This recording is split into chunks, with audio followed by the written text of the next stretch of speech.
बोलिए गणपति बप्पा मोरया। आज हमारी खास सीरीज का तीसरा शो है। आपके बचे हुए साल का बहुत अच्छा यूटिलाइजेशन करने पर उसको शुभ बनाने की तरकीब जो है ये रोज आपके लिए लेकर आ रही हूं। और ये वक्त करीब आता जा रहा है। आज गणपति जी की बात करेंगे। गणपति आपके सारे दुख हर लेंगे, आपके आने वाले साल को बुद्धि और सिद्धि से भर देंगे। आज आपकी राशि के हिसाब से गणपति जी की शुभ मूर्ति बताऊंगी। आपको अपने घर पर कौन सी मूर्ति लगानी चाहिए ये जानिएगा। आपका बचा साल अच्छा गुजरेगा। आज आपको गणपति जी के 5 दूतों से मिलवाऊंगी।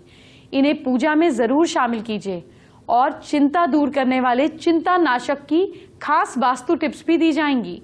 आपके जीवन से चिंता जरूर दूर होगी। अगर बचे हुए साल को अच्छा बनाना है तो आज ही गणपति जी की कृपा पा लीजिए। आपको गणपति जी से जुड़े हुए 5 महाउपाय बताऊंगी। क्या आपको चिंता खाई जा रही है जिससे बचे हुए साल में सुलझाना है आपको? आपकी चिंता दूर करेंगे चिंता नाशक गणपति।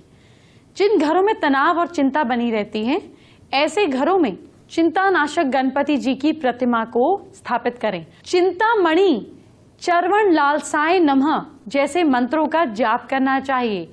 चिंता खत्म हो जाएगी। अभी करीब 6 महीने बीते हैं, लेकिन 6 महीने तो आप ठीक कर सकते हैं। तो चलिए इस पर काम किया जाएगा। आपको सबसे पहले काम करना है अपनी राशि के हिसाब से गणपति जी की मूर्ति घर लानी है, क्योंकि मार्केट में तरह तरह की मूर्तियां हैं। कुछ इंच से लेकर कई फीट तक मूर्तियां मिलेंगी। लेकिन मूर्ति खरीदते वक्त आपको क्या क्या ध्यान रखना है वो सुनिए। आप मेष, सिंह या वृश्चिक राशि के जातक हैं तो आपको लाल सिंदूर रंग के गणपति की पूजन करनी चाहिए। अगर वृश्चिक, कर्क और तुला राशि के जातकों के लिए हल्की क्रीम रंग के गणेश जी लाभदायक सिद्ध होंगे, इसलिए इनका पूजन करें। अगर मिथुन या फिर कन्या राशि के जातक हैं तो हल्के से पिस्ता रंग के गणेश जी का पूजन करें, आपके लिए शुभ साबित होंगे। धनु या मीन राशि वालों के लिए पीले या सिंदूरी रंग के गणपति जी बहुत अच्छे रहते हैं, इसलिए इनका पूजन करें। और मकर या कुंभ राशि के जातकों के लिए नीले गणेश जी को घर में लाएं, इनका पूजन करें। बचे हुए साल को बेहतर बनाने के लिए दूसरा महाउपाय जान लीजिए। क्या आपके घर में पैसे की तंगी बनी रहती है? कोई सहारा नहीं दिख रहा? धनदायक गणपति। आज हर कोई दौलतमंद होना चाहता है, इसीलिए सभी घरों में गणपति को धनदायक रूप में प्रतिमा के मंत्रों का जाप किया जाता है। आप इनको स्थापित कीजिए ताकि इन घरों में दरिद्रता, पावर्टी गायब हो जाए, सुख, समृद्धि और शांति का वातावरण कायम हो जाए। किसी जल्दी की जरूरत नहीं है। बचे हुए साल को सौभाग्य से भरने वाली एक एक जानकारी आपको दूंगी। अब जानिए आपको गणपति जी की पूजा कैसी करनी चाहिए ताकि पूरे साल आपको कृपा मिलती रहे। अब ये सारी डिटेल्स आपको देती हूँ। नहा धोकर शुद्ध लाल रंग के कपड़े पहने। गणपति जी को लाल रंग प्रिय है। पूजा करते समय आपका मुंह पूर्व दिशा या उत्तर दिशा में होना चाहिए। सबसे पहले गणेश जी को पंचामृत से स्नान कराएं, उसके बाद गंगा जल से स्नान कराएं। गणेश जी की चौकी पर लाल कपड़े बिठाएं। रिद्धि सिद्धि के रूप में 2 सिपारी रखें। गणेश जी को सिंदूर लगाकर चांदी का वर्क लगाइए। लाल चंदन का टीका लगाइए। अक्षत यानी कि साबुत चावल लगाइए। इसके बाद मौली और जनेऊ अर्पित कीजिए। लाल रंग के फूल या माला आदि अर्पित कीजिए। इत्र अर्पित कीजिए। दूर्वा अर्पित कीजिए। नारियल चढ़ाइए। पंचमेवा चढ़ाइए। फल अर्पित कीजिए। मोदक और लड्डू वगैरह का भोग लगाइए। लौंग, इलायची अर्पित कीजिए। दीपक, अगरबत्ती, धूप आदि जलाइए। गणेश मंत्र बता रही हूं, इनका जाप कीजिए। कुछ दर्शकों ने फेसबुक पर लिखा है कि मंत्र बहुत आराम से बोला करूं। वैसे तो मैं अपनी तरफ से बहुत आराम से ही पढ़ती हूं, लेकिन अगर कुछ दर्शकों को मंत्र समझने में परेशानी होती है तो और ज्यादा आराम से पढ़ूंगी। आप बिल्कुल टेंशन नहीं लीजिएगा। ओम वक्रतुंड महाकाय सूर्यकोटि समप्रभ निर्विघ्नं कुरु मे देव सर्व कार्य सुसर्वदा। कपूर जलाकर उससे आरती करें, आरती गाएं। अब तीसरे महाउपाय की बात कर लेते हैं। ध्यान से सुनिए। क्या आपकी शादी नहीं हो रही है? ओम ग्लौम गणपते नमः 11 माला का जाप करें, साथ साथ गणेश स्तोत्र का पाठ रोज करें, मोदक का भोग लगाएं। देखिए कैसे शादी नहीं होती। अगर आपने इतना सब कुछ कर लिया तो निश्चिंत हो जाइएगा, गणपति आप पर बचे हुए साल के महीनों में प्रसन्न जरूर होंगे। एक और खास बात, पूजा आरती के बाद गणपति जी से अनजाने में हुई गलतियों के लिए क्षमा जरूर मांग लीजिए।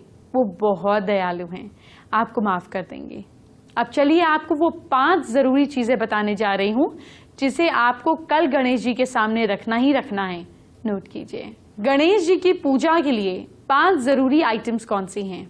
सबसे पहले मोदक, दूर्वा घास, गेंदे के फूल, शंख और फल जिसमें गन्ना और केला जरूर हो।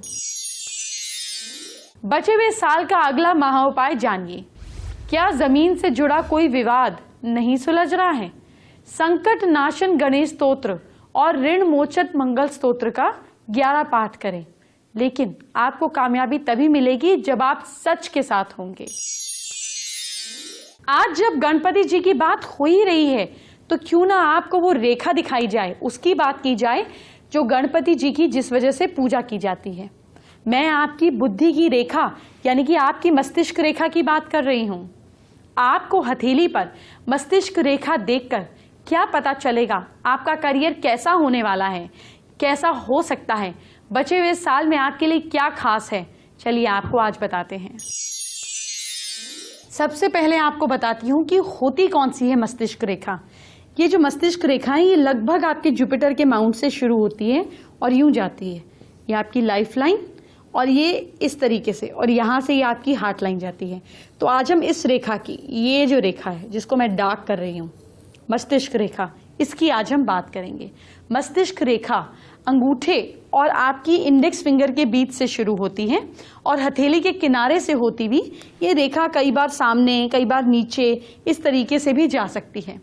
जीवन रेखा के ऊपर हृदय रेखा, मतलब इसके ऊपर हार्ट लाइन और इसके नीचे लाइफ लाइन होती है, और ये जो बीच की सेंटर लाइन होती है जो आपके पाम को आधा काट रही होती है, इसको मस्तिष्क रेखा बोलते हैं। अब मस्तिष्क रेखा आपके सेंटर, हैंड के सेंटर में से यूं निकलती है, ऐसे आप देख सकते हैं अपने अपने हाथ पर, इस तरह से फैली होती है। मस्तिष्क रेखा का संबंध जो है यह आपके माइंड से है, आपकी बुद्धि से है, आपकी एनर्जी से है, बहस करने की, आर्ग्यूमेंट करने की क्षमता से है, एबिलिटी से है। एलिजिबिलिटी कितनी है आप में ये है।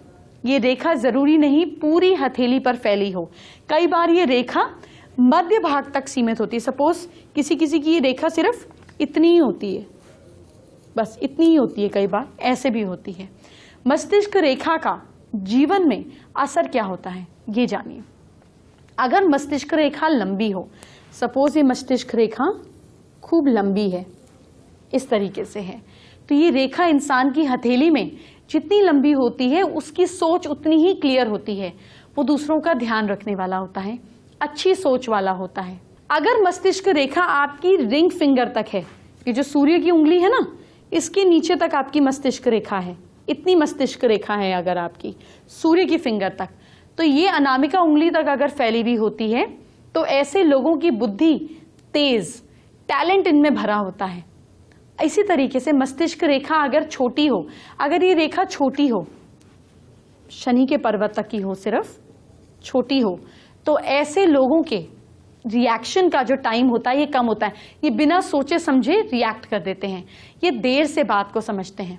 अगर मस्तिष्क रेखा सीधी हो, ये मस्तिष्क रेखा जो है ये बिल्कुल सीधी हो, इस तरीके से हो, जो कि आप देखेंगे बड़ी कॉमन आपको मिल जाएगी। मस्तिष्क रेखा अगर सीधी हो तो ये एक मजबूत रिसर्च करने वाले होते हैं। मतलब बुद्धि कैसी हो गई, स्ट्रेट, प्रैक्टिकल हो गई। बहुत इनके अंदर एक प्रैक्टिकलिटी होती है, व्यवहारिक, और मतलब ये काम को जो होते हैं बड़े जबरदस्त कैलकुलेटिव तरीके से करते हैं। मैथमेटिक्स, साइंस, कॉमर्स, आर्ट, इनके लिए आईटी, सॉफ्टवेयर, इनके लिए अच्छे ऑप्शंस रहते हैं क्योंकि माइंड जो है स्ट्रेट, सीधा लॉजिक वाली बात में जाएगा। अब कई बार क्या होता है कि ये जो मस्तिष्क रेखा है ये झुकी हुई होती है, इस तरह से जाती है, यूं घूमी हुई होती है।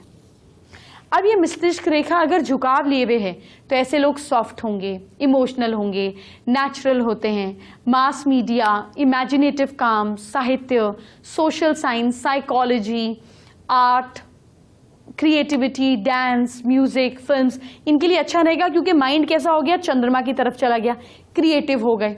इन लोगों का झुकाव जो है ये क्रिएटिव चीजों में ज्यादा होता है।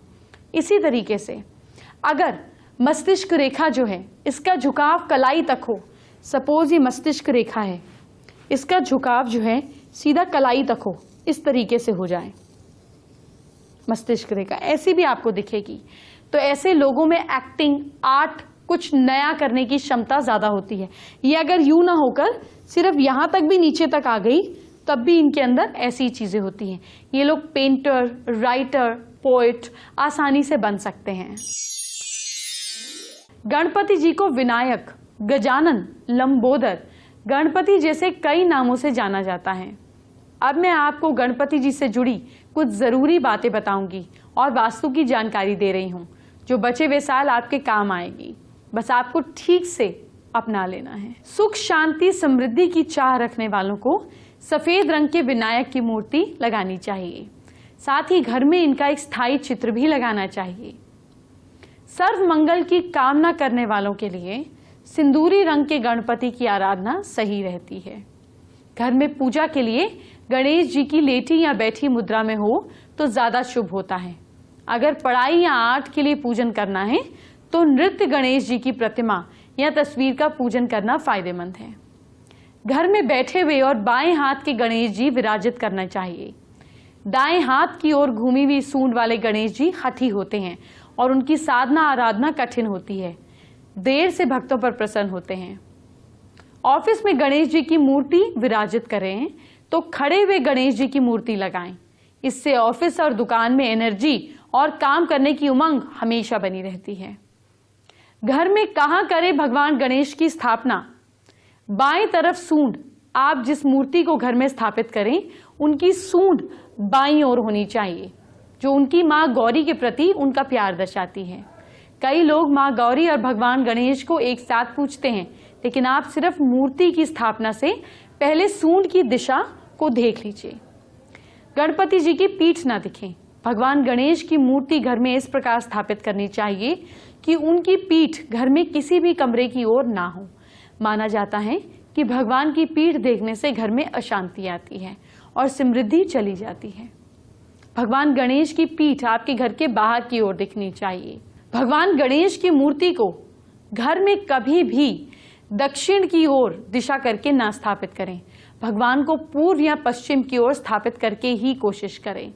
यहाँ तक कि आपकी पूजा का कमरा भी दक्षिण की ओर में ही होना चाहिए। टॉयलेट की जहां तक बात है, ध्यान से सुनिए, भगवान गणेश को कभी भी उस दीवार पर स्थापित ना करें जो टॉयलेट की दीवार से जुड़ी हुई हो। चांदी के भगवान, कई घरों में, परिवारों में चांदी के भगवान गणेश स्थापित करते हैं। अगर आपके भगवान धातु के हैं तो इससे उत्तर पूर्व या दक्षिण पश्चिम दिशा में स्थापित करें। आपके घर में जो उत्तर पूर्व, जी हाँ, जो नॉर्थ ईस्ट कोना है, उसमें अगर भगवान गणेश की मूर्ति को आप स्थापित करते हैं तो बहुत शुभ होता है। अगर आपके घर में इस दिशा का कोई कोना ना है तो परेशान ना हो, पूर्व या पश्चिम दिशा में भी स्थापित कर सकते हैं। अगर आप डुप्लेक्स में रहते हैं तो कभी भी सीढ़ियों के नीचे आपको गणपति जी की मूर्ति को स्थापित नहीं करना चाहिए, क्योंकि सारा दिन सीढ़ियों के ऊपर नीचे आते जाते रहते हैं और धर्म के अनुसार ये ईश्वर का अपमान है।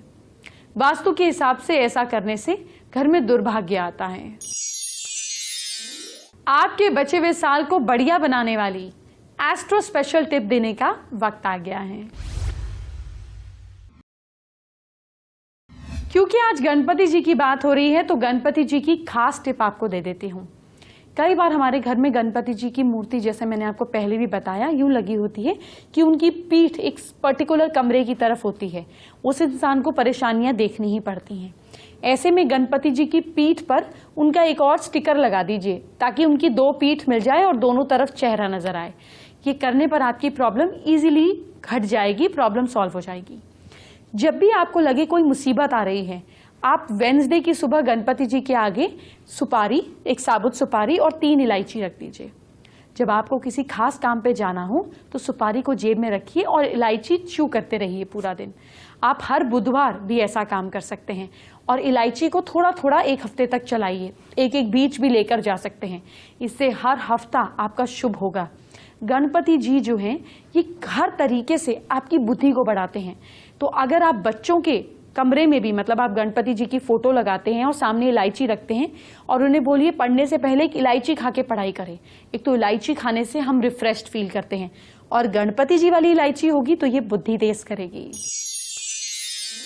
एंटरटेनमेंट की बात तो होती रहेगी, आपके फ्यूचर की बात कर ली जाए। क्यों ना एक छोटी सी काम को कर कर ध्यान रखकर अपने फ्यूचर को सुधारा जाए। बस अपनी राशि के हिसाब से या अपने नाम के पहले अक्षर के हिसाब से इस टिप को फॉलो कीजिए और कमाल देखिए। मेष राशि के लोग कच्चा नारियल खाइए, देखिए कितना फायदा होगा।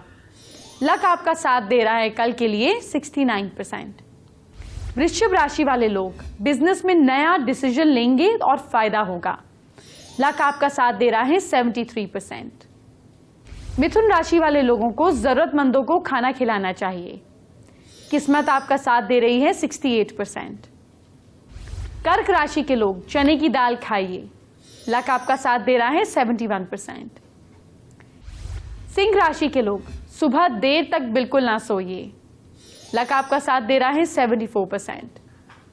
कन्या राशि के लोग हनुमान चालीसा का पाठ कीजिए। आपका लक आपको सपोर्ट कर रहा है 75%।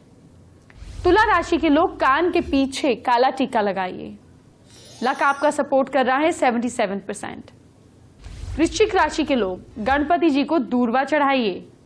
किस्मत साथ दे रही है 70%। धनु राशि के लोग पुराने दोस्तों से बात करें। किस्मत आपका साथ दे रही है 67%। मकर राशि के लोग बच्चों की सेहत का खास ख्याल रखिए। लक आपका साथ दे रहा है 68%। कुंभ राशि के लोग ज्यादा खाना खाने से बचना है आपको। किस्मत आपको सपोर्ट कर रही है 74%। मीन राशि के लोग सुबह उठकर योग जरूर करें। आपका लक मीटर कह रहा है आपके लिए काम करेगा 65%। फेसबुक पर दर्शक विजय कुमार रूपानी ने हमारे साथ अपनी समस्या शेयर की है। विजय अपना घर पाने के लिए उपाय जानना चाहते हैं। देखिए, घर अपना पाना है तो इसके लिए इंटेंशन मजबूत करनी पड़ेगी। इंटेंशन मजबूत करने के लिए वास्तु बहुत अच्छा काम करता है, क्योंकि हर समय वो चीज, वो उपाय आपको दिखता है। अपने घर में पश्चिम की दीवार पर अपने घर का जैसा आप ड्रीम होम चाहते हैं उसकी तस्वीर लगा दीजिए और इसके पीछे 5 चांदी के स्वास्तिक चिपका दीजिए। 5 चांदी के स्वास्तिक वेस्ट की दीवार पर चिपकाइए, उसके ऊपर अपना ड्रीम हाउस की फोटो लगा दीजिए। देखिए आपकी इच्छा कैसे पूरी नहीं होती। आपको 5वां महाउपाय बता देती हूं। क्या आप किराए के मकान में अपने घर में शिफ्ट होना चाहते हैं, मतलब अभी रेंटेड में हैं, फिर अपने घर में शिफ्ट होना चाहते हैं, तो श्री गणेश पंचरत्न स्तोत्र और भुवनेश्वरी चालीसा, भुवनेश्वरी स्तोत्र का पाठ करें। आपका अपना घर बनने के योग जरूर बनेंगे। कल गुरुवार है, कल विष्णु जी को प्रसन्न करना है। आपका बचा हुआ साल अच्छे से बीते, इसलिए हर भगवान की कृपा पानी है। शो के साथ बने रहिए। अभी चलती हूं, बोलिए गणपति बप्पा मोरया।